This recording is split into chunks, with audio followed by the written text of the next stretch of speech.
আচার পছন্দ করে না এমন মানুষ অনেক কম আছে। আজকে আমি বানাতে চলেছি ঝাল মিষ্টি আচার।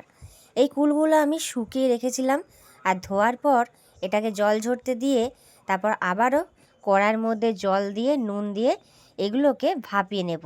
তোমরা কিন্তু অবশ্যই এই প্রসেসটা একবার ট্রাই করে দেখতে পারো। আমি যখনই আচার করি এইভাবেই করি। আর জলটাকে কিন্তু খুব ভালোভাবে আমি ঝরিয়ে নিয়েছি। এখানে একটা মশলা বানাবো, তার জন্য নিয়েছিলাম মৌরি, পাঁচফোড়ন, জিরে আর শুকনো লঙ্কা। এগুলো খুব ভালোভাবে আমি ভেজে নেব। তার সাথে অবশ্যই নিয়েছি ধনেটাকে আমি আলাদা গুঁড়ো করে রাখবো। তো এরপর কড়ার মধ্যে তেল দিয়ে দিলাম। পরিমাণ মতো তেল দিয়ে পাঁচফোড়ন, তেজপাতা, শুকনো লঙ্কা দিয়ে দিলাম। আর ভাপিয়ে জলটা ঝরিয়ে রাখা কুলগুলো এর মধ্যে দিয়ে দিলাম। এরপর সামান্য একটুখানি নেড়ে নেব। খুব একটা নাড়ার একদমই দরকার নেই। পুরো তেলটা যেন কুলের মধ্যে মিক্সড হয়ে যায় সেইভাবে নেড়ে নিয়ে সামান্য হলুদ আর একটু নুন দিয়ে দেব।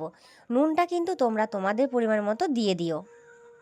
বেশ কিছুক্ষণ আমি এটাকে নাড়তে থাকবো, যাতে পুরো নুনটা আর হলুদটা একে অপরের সাথে মিশে যায়। এরপর যেহেতু আমি একটু মিষ্টি আচার করব, তার জন্য এর মধ্যে আমি গুড়টা অ্যাড করে দিলাম। এই গুড়টা কিন্তু খুব ভালোভাবে এটার সাথে মাখিয়ে নেব, যাতে সবটা রেডি হয়ে যায়। এরপর আমি মশলাটা দেখো পেস্ট করে নিয়েছি। এখানে মিক্সড মশলা আর ধনে গুঁড়ো দুটোই কিন্তু আমার রেডি হয়ে গেছে। এইদিকে আমার প্রায় অনেকক্ষণ ধরে গুড়ের সাথে কুলগুলোও কিন্তু ফুটে একেবারে রেডি হয়ে গেছে। নামানোর ঠিক আগেটাতে আমি মশলাটা দিয়ে দিলাম। মশলাটা দিয়ে খুব ভালোভাবে নেড়ে চেড়ে মাখো মাখো করে নেব। এই টক মিষ্টি ঝালের আচারটা কিন্তু করতে একদম বেশি সময় লাগে না, অল্প সময়ের মধ্যেই দারুণ সুন্দর হয়ে যায়। তো বন্ধুরা, আজকের ভিডিওটা তোমাদের কেমন লাগলো অবশ্যই কমেন্ট বক্সে জানিও। এরপর ঠান্ডা হতে রাখলাম।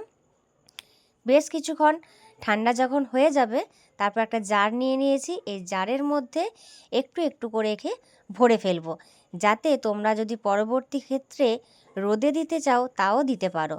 এরপর দেখো ধীরে ধীরে আমি এটার মধ্যে ভরে নেব। তো বন্ধুরা, তোমরাও কিন্তু একটা পরিষ্কার জার নিয়ে অবশ্যই আচারটাকে রাখবে, তাহলে দীর্ঘদিন এইভাবেই থেকে যাবে। তো এখনকার মতো টাটা, আবার দেখা হবে অন্য কোনো ভিডিও।